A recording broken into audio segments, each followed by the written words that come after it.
I don't know how to ask you the first question to this story other than to say, what was your initial reaction to it? The hell? My initial reaction was, holy smokes, didn't we just get past the Borowiecki interview with Eugene Melnyk? And now they throw this in our face. Can the Ottawa Senators just give us a break? That was my initial reaction. After that initial reaction, and I think I heard enough of you on Hockey Central at noon earlier today, and I thought you were on fire. But once we get past the Uber driver's a jerk for posting that online, the talk becomes about the Senators. Like, how much of a pickle does that put the players in, the coach in, the team in? Like, is it just awkward moving forward? Can you squash it immediately? Like, how do you go into the room? Nothing. You do. They apologize, I'm sure, to Marty face to face. They put out the statement. I don't think you want to go back and revisit it in the media, and you just move on. The best way that they could truly show that there's remorse there is to go out there and play hard and improve the penalty kill. But it's a tough one to move forward on. And you're right, in today's day and age, we'll spend about 30 seconds talking about how wrong it was and an invasion of privacy, but we'll spend the next months talking about what was actually said and dissecting where do the Ottawa Senators go from what appears to be a very fragile relationship between the players and Marty. I mean, we're all on the same page, I think, on the posting of that video. That's a D-bag move. Right. I don't care who you are. Yeah. That is awful. And those guys didn't deserve that. Well, no.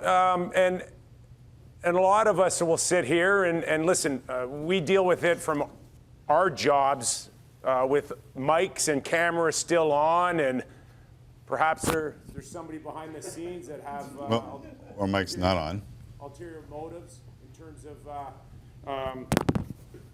someone's trying to censor you in the middle of this. Yeah, look at this. I got mic issues, but you don't know what's going on behind the scenes, and we're all a little vulnerable on that. But I think Babcock said it best. In today's day and age, you assume that you're always on air, always someone's listening, and you got to answer whether or not it was intended for the public or not. It'll always come back to you got to answer and back up your words, and that's what people want now more than anything. They don't really care how they get the information. It's about what is the information and what do you do with it. Well, it's funny you say back up your words and answer for them, at least in front of the media. Those guys didn't answer for anything today. And I think that's part of the story in the last 12 hours that floored me, Kipper. Your thoughts on letting other guys speak for you? Well, how many times are you going to ask them to say, I'm sorry? And that's all that's left. And they made a mistake. And do you need that a couple more times? I don't know. I mean, when it's all said and done, the bottom line is we do know how they feel about the coaching staff to a certain degree. So now it's up to the Ottawa Senators to really figure it out in terms of where you move forward. And what happens if the penalty kill doesn't improve between now and Christmas? People keep their jobs? Oh, my goodness, yeah. Right? But you know, like, that's going to be the focus of all broadcasts moving forward with the Sens is how the penalty kill is doing, right?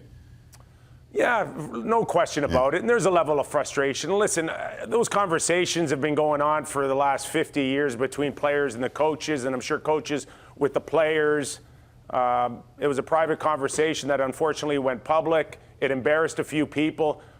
But as many have already said, it's not really the end of the world. And we do know that there's a lot of other things that they could have said that they could have dug themselves in a much deeper hole. People are embarrassed. I'm sure some pride has been dented a little bit, with the associate coach. But you got to be a big boy and move on from it. On any other day, Joel Quenneville not being coach of the Blackhawks anymore would be your lead hockey story. Let's make it that now. Let's move on from the Uber thing. Is Quenneville coaching another team by the end of the year, Kipper, do you think? I believe he would be. I don't know how tired he is, how much of a rest he needs, whether or not he sits there and goes, I'm going to focus on my family for the rest of the year. I'm getting paid another, including this season, over $12 million US. I don't know what the rush would be. Does he listen to the people in Seattle? Does he want to go try to get on a team that can win the Stanley Cup in the next 2-3 years? A lot of questions need to be answered. And I'm sure from other teams' perspective, how much do we want to pay for this guy who's one of the most successful coaches in NHL history? It won't come cheap, but at the same time, I don't think it's the be-all, end-all. So I don't think any decisions are going to be made in the next little while, put it that way. You know, it's interesting to see both the Kings and the Hawks get rid of their coaches early in this season. Both have won Stanley Cups. Both had aging rosters that they're paying a lot of money to. If those forget, let me remind you that since the Blackhawks started paying Kane and Taves $10.5 million each, they have not won a playoff series. How much are other teams, and maybe we can draw this back to the Leafs, looking at what happened here, albeit after cups were won, and saying, this is what you can get yourself into if you put the wrong amount of money on players? Well, for Chicago, at least they got their 3 Stanley Cups, right, in the last 10 years. So when it's all said and done, do you not anticipate when you've won cups like this that there's going to be a period where you just got to suck it up and move forward? And under any other circumstances, if we had not heard of the friction between Quenneville and maybe the Bowmans in Chicago, would you have not just assumed that Quenneville can weather any storm of a rebuild because he's earned it and it's not a coaching issue and that's just life when you win cups like this? But that certainly isn't the case in Chicago. And LA, they want to win now. Whether or not they have the rosters to truly do it, we don't believe. And it's not necessarily a coaching issue. But if you're, say, the Winnipeg Jets or the Toronto Maple Leafs, and you're already in a predicament where if you make some bad decision with contracts, you can dig yourself in a similar situation. Well, they don't have any cups to fall back on. And that would certainly sting all that much more. Winnipeg and Toronto, therefore, we believe in this small window, need to get 1 cup in there in the next probably 3 years, 4 years, when you consider Frederik Andersen in Toronto needs a new contract. Morgan Riley in 2 or 3 years would need a new contract. There's not enough money for all the stars to eat a big piece of pie. Yeah.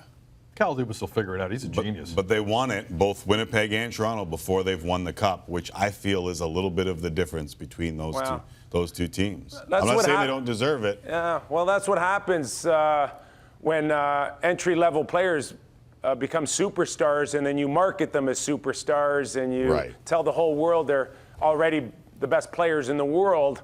Well, lo and behold, they're going to ask for the best money in the world. Yep, literally, there is a price to be paid if you do that.